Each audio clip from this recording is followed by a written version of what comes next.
Israel ఓ పక్కన Hamas చీఫ్ని లేపేసిన అది ఇంకా కష్టాల్లోనే ఉందంటూ పార్థసారథి పొట్లూరు గారికి సంబంధించిన కథనం మూడో వెర్షన్ ఒకసారి చూద్దాం. ఇజ్రాయెల్ ప్రమాదంలో ఉంది.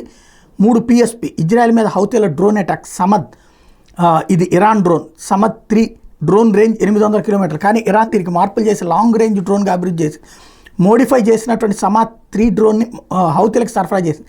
హౌతీలు నేరుగా సమద్ 3 డ్రోన్లను ఇజ్రాయెల్ మీద ప్రయోగించింది. సమద్ 3 డ్రోన్ నేరుగా టెల్ అవీవ్లోని ఒక రెసిడెన్షియల్ అపార్ట్మెంట్ మీద పడిపోయి వెళ్ళిపోయింది. ఫలితంగా ఒక ఇజ్రాయెల్ పౌరుడు మృతి చెందాడు. యెమెన్ నుండి డ్రోన్ ఇజ్రాయెల్ వరకు ఎలా వెళ్ళగలిగింది? ఎర్ర సముద్రం ఒడ్డునున్న యెమెన్ మధ్యధరా సముద్రం వరకు వెళ్ళి ఇజ్రాయెల్ మీద దాడి చేయగలిగింది. ఇజ్రాయెల్ ఎయిర్ ఫోర్స్ IAF మీద దీని మీద విచారణ చేసి వివరాలు వెల్లడించింది. హౌతీలు చాలా పకడ్బందీగా పథకం రచించారు. ఇలా పశ్చిమ యెమెన్ నుండి డ్రోన్ని ఎర్ర సముద్రం మీదుగా వెస్ట్ సూడాన్ మీదుగా ఎరిట్రియా దేశం అట్టుండి ఈజిప్ట్ మీదుగా మధ్యధరా సముద్రం మీదకి వెళ్ళి అట్టుండి నేరుగా టెల్ అవీవ్ మీద దాడి చేసింది. ఇజ్రాయెల్ రాడార్లు గుర్తించలేదా? ఒకటి IAF ఇజ్రాయెల్ ఎయిర్ ఫోర్స్ అధికారులు వెల్లడించిన వివరాల ప్రకారం డ్రోన్ మధ్యధరా సముద్రం మీద ఎగురుతున్నప్పుడు IAF రాడార్లు గుర్తించే కానీ అది పెద్ద సైజులో ఉండే పక్షాన్ని అనుకున్న రాడార్ ఆపరేటర్.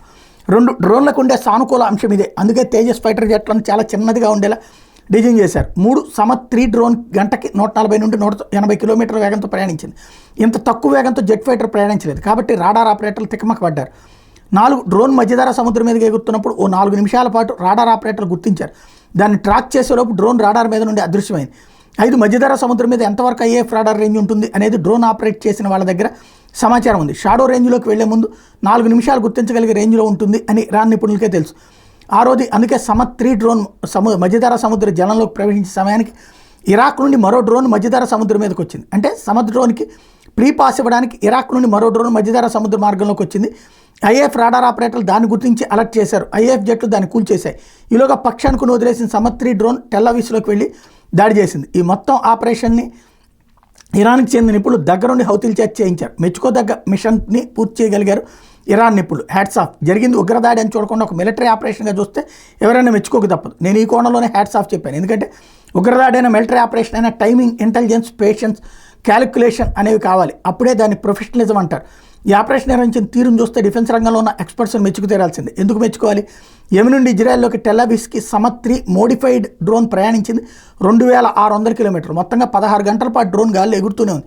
కానీ ఈజిప్ట్, ఇజ్రాయెల్ రాడార్లు పసిగట్టలేకపోయాయి. Time and distance. Samad 3 drone మధ్యధరా సముద్రం మీదకి వచ్చే సమయానికి ఇరాక్ నుండి మరో డ్రోన్ మధ్యధరా సముద్రం మీదకి రావాలి అంటే టైమ్ అండ్ డిస్టెన్స్ని ఖచ్చితంగా లెక్క కట్టాలి. దానికోసం సమద్ 3 డ్రోన్ వేగాన్ని పెంచుతూ తగ్గిస్తూ ఆపరేట్ చేశారు. ఇజ్రాయెల్ IAFను బోల్తా కొట్టించిన విధం. ఇజ్రాయెల్ దగ్గర ఇరాన్కి చెందిన అన్ని డ్రోన్ల డేటా ఉంది. వాటి మోడల్ నెంబర్స్, టెక్నికల్ డేటాతో సహా. కానీ సమద్ 3 డేటా కూడా ఉన్నా దాని సైజు, షేపులను మార్చింది ఇరాన్. దాంతో IAF రాడార్ ఆపరేటర్లు కన్ఫ్యూజ్ అయ్యారు. ఎందుకంటే IAF డేటాలో ఉన్న దాంతో సమద్ 3 మ్యాచ్ అవ్వలేదు. దాంతో రాడార్ ఎలాంటి వార్నింగ్ సిగ్నల్ ఇవ్వలేదు. హౌతీ డ్రోన్ దాడి తర్వాత ఒక్కో రాడార్ దగ్గర మరో 2 అనలిస్టులు నియమించింది IAF. ఇరాన్ హౌతీల సంయుక్త డ్రోన్ ఆపరేషన్ చాలా సీరియస్గా తీసుకున్న ఇజ్రాయెల్ తనదైన శైలిలో ప్రతిస్పందించింది.